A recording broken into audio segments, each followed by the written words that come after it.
Caríssimos irmãos e irmãs, esse Evangelho que nós acabamos de ouvir nos é apresentado o chamado de Mateus, que no Evangelho de Marcos e de Lucas tem o nome de Levi, mas é o mesmo.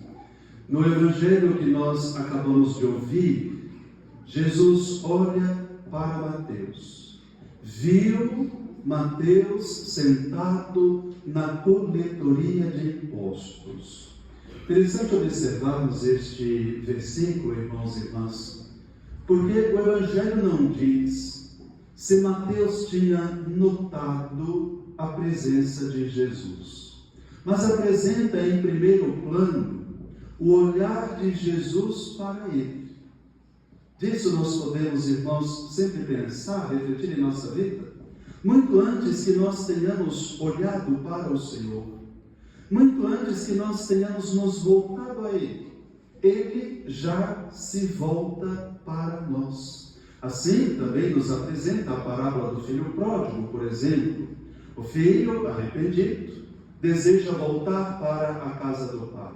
E diz a palavra que ele estava longe, e ao longe o pai o avistou. Correu-lhe ao encontro, cobriu de beijos e abraços. Nós somos pecadores. Aliás, o livro dos Provérbios diz que o justo, a pessoa justa, peca 7 vezes ao dia. Está lá no livro dos Provérbios, né? Então, veja, nós somos pecadores, mas o Senhor não cansa de olhar para nós com o seu olhar misericordioso. E aqui, irmãos e irmãs, olhar misericordioso não significa aquele que quer passar a mão na cabeça de ninguém, não, e nem de nenhuma situação. Mas é aquele olhar integrador que chama a uma vida nova. Na parábola que citei, do pai misericordioso, também chamada parábola do filho pródigo, quando o pai corre ao encontro do filho e o envolve de beijos e abraços, é para dar-lhe uma oportunidade de refazer a sua vida. Quando o nosso Senhor Jesus Cristo, no Evangelho de hoje, nota Mateus sentado na coletoria de impostos, olha para ele com misericórdia, olha para ele com compaixão e dá-lhe uma oportunidade de refazer a sua vida, de trilhar um caminho novo. Os cobradores de impostos, também chamados de publicanos, quando vocês estiverem lendo lá a palavra, tiver a palavra publicano, é a mesma coisa que cobrador de impostos, né? Então, quando Jesus, aqueles cobradores de impostos, quando os cobradores de impostos eram olhados pelas pessoas, muito dos pares, eles eram olhados com indiferença, porque eram tomados como, pessoas extremamente pecadoras, eram pecadores públicos. E quando Jesus olha para ele, não é para que ele continue naquela situação de pecado, não é para que continue naquela situação desviado do reino, mas Jesus olha para ele com misericórdia, primeiro com um olhar integrador, não com o olhar excludente dos seus pares, da sua gente, e depois diz: segue-me. Segue-me quer dizer, abandona esta vida, abandona esta pecaminosidade, quase não saiu a palavra, abandona esta pecaminosidade na qual estás envolvido, segue-me, vem atrás de mim. E por que seguir atrás de Jesus? No Evangelho de São João está dito por quê. Ele é o caminho para Deus. Eu sou o caminho, a verdade e a vida. Então, seguir Jesus significa trilhar uma caminhada para o céu. Significa trilhar uma caminhada no único caminho que nós podemos trilhar se quisermos alcançar a vida eterna. Ademais, irmãos e irmãs, caminhando com Jesus, nós o reconheceremos como o Senhor da nossa vida. A primeira leitura, tirada do livro do profeta Oséias, diz justamente isso, no primeiro versículo da leitura de hoje. É preciso saber segui-lo para reconhecer o Senhor.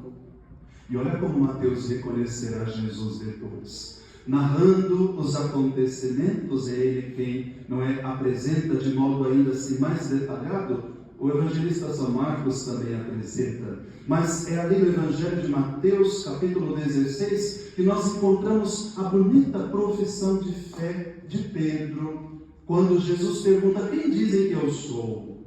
E aí Pedro responde: tu és o Messias, tu és o Cristo, o enviado de Deus. E veja que Mateus, ao narrar esta história, ao narrar estes acontecimentos do itinerário de Jesus, não narra apenas um acontecimento que passou, mas uma profissão de fé que ele assumiu pela sua própria vida. Quando nós queremos contar um conto, a gente não dá mais ênfase naquelas coisas que a gente gosta e menos ênfase àquelas que a gente não gosta. Mateus, se não tivesse assumido com propriedade para si esta profissão de fé, que Jesus é o seu Senhor, ele teria dito: Pedro disse que ele era o enviado de Deus. Pronto, acabou assim, de modo bem simples, sem muitos detalhes, sem narrar que depois dessa profissão de fé, Pedro será constituído chefe pastor da igreja, sobre o qual Cristo edificará a sua igreja, a sua comunidade. Então vejam, aquele que era pecador, tomado assim por a sua gente, aquele que era excluído do convívio do céu, é chamado por Jesus: segue-me. E o seu chamado torna possível que aquela vida transformada, antes desviada do céu, agora anuncie o Evangelho e oriente o caminho para o céu.